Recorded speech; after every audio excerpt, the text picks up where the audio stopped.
नमस्कार दोस्तों। तमिलनाडु में बिहार के मजदूरों के साथ किस तरह वार्तालाप की जा रही है, कैसे वहां पर बिहारी मजदूरों को भगाया जा रहा है, मारा जा रहा है, प्रताड़ित किया जा रहा है और कैसे एक फेक वीडियो की वजह से लोगों के अंदर एक भ्रम फैला दी जा रही है। इस वीडियो में जानेंगे कि कैसे मनीष कश्यप पर झूठे रिपोर्टिंग के आरोप पर उन पर केस दर्ज की जाती है।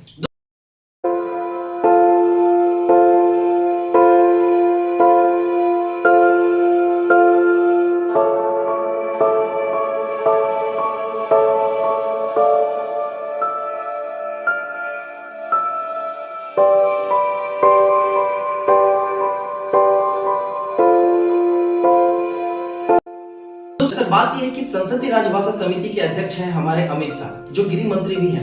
उन्होंने एक सिफारिश की थी कि मंत्रालय और विभागों में जो कार्य होती है वो इंग्लिश के साथ साथ हिंदी में भी हो, और जो उच्च एजुकेशन, जो हाई एजुकेशन होती है वो इंग्लिश के साथ साथ हिंदी और अन्य भाषा में भी हो।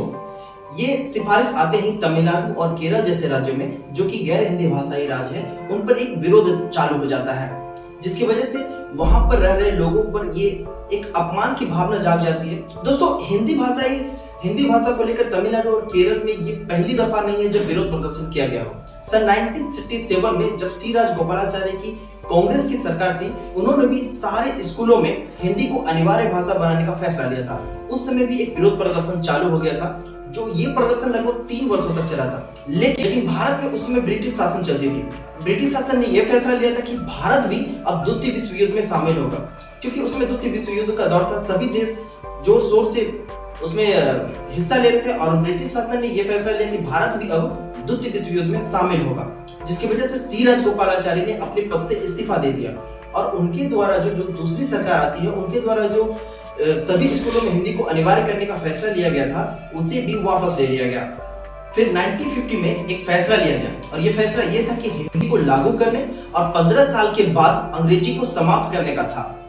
और इस फैसले से फिर विरोध प्रदर्शन चालू हो गए, लेकिन इस विरोध को यह कहकर समाप्त कर दिया कि हिंदी को एक अतिरिक्त भाषा के रूप में बनाने का फैसला लिया जाएगा।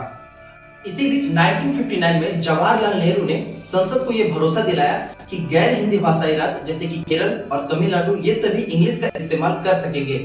जिसके बाद विरोध प्रदर्शन तो नहीं हुआ, लेकिन 1963 में जैसे ही राजभाषा अधिनियम आया, फिर से विरोध की आग फैल गई। और उसके बाद 1963 में मतलब ये आग इतनी फैल गई कि 2 साल तक ये विरोध प्रदर्शन चालू रहा। तमिलनाडु और केरल जैसे राज्यों में हिंदी बोर्ड पर आग लगा दी गई। हालात ऐसे थे कि 1965 में यानी कि 25 जनवरी 1965 को तत्कालीन सीएम, तमिलनाडु के तत्कालीन सीएम अन्नादुरई ने यह फैसला लिया कि हम लोग 25 जनवरी 1965 को शोक दिवस के रूप में मनाएंगे, क्योंकि हालात इतने खराब थे। वहां के लोग हिंदी बोर्ड को आग लगा दे रहे थे, हिंदी बोलने वाले व्यक्ति को मार दे रहे थे।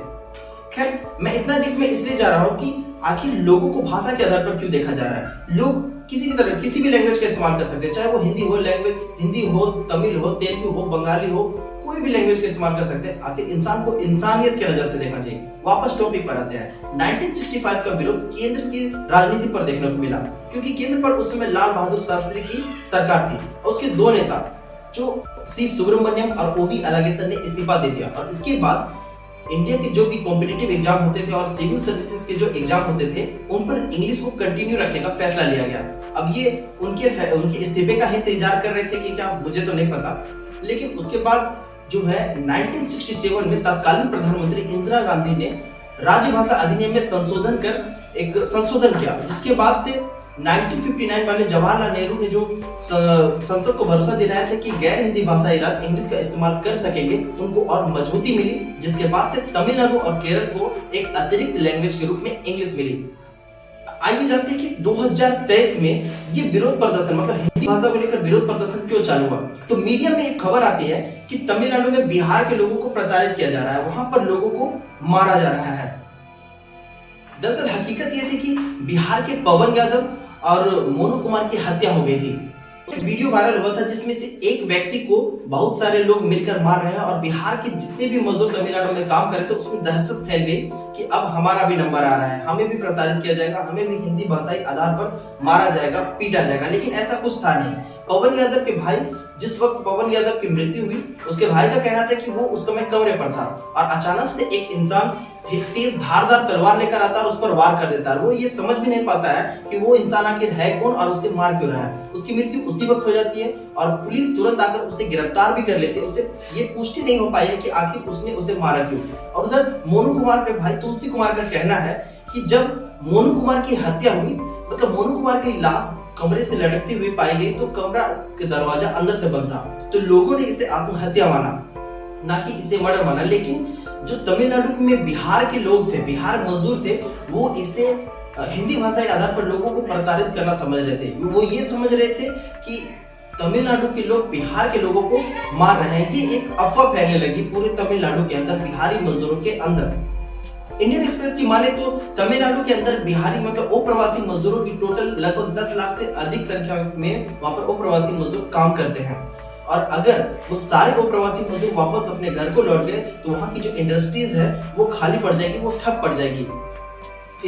स्मॉल स्केल इंडस्ट्रीज एसोसिएशन के सचिव जया विजयन का मानना है कि अगर ये सारे अप्रवासी मजदूर वापस घर को लौट गए तो हमारा काम नहीं चल पाएगा, टोटली ये ठप हो जाएगा। अब सवाल ये उठता है क्या कि सच में तमिलनाडु से बिहार के मजदूर वापस घर को लौट गए हैं? तो लगभग 2000 से अधिक अप्रवासी मजदूर तमिलनाडु से वापस घर को लौट गए हैं। अकेले कोयम्बटूर के अंदर 20,000 से अधिक अप्रवासी मजदूर यानी कि बिहार और झारखंड के मजदूर वहां पर काम करते हैं। और अगर ये सारे वापस आ गए तो तमिलनाडु की जितने भी इंडस्ट्रीज है, जो भी बिहार के मजदूर वहां जाकर इकोनॉमिक में अपना सहायता प्रदान करते हैं, वो सारे के सारे ठप हो जाएंगे, जिससे तमिलनाडु सरकार को भी काफी नुकसान का सामना करना पड़ सकता है। आइए जानते हैं कि आखिर मनीष कश्यप पर कौन सी झूठी आरोप के कारण उस पर केस दर्ज की गई।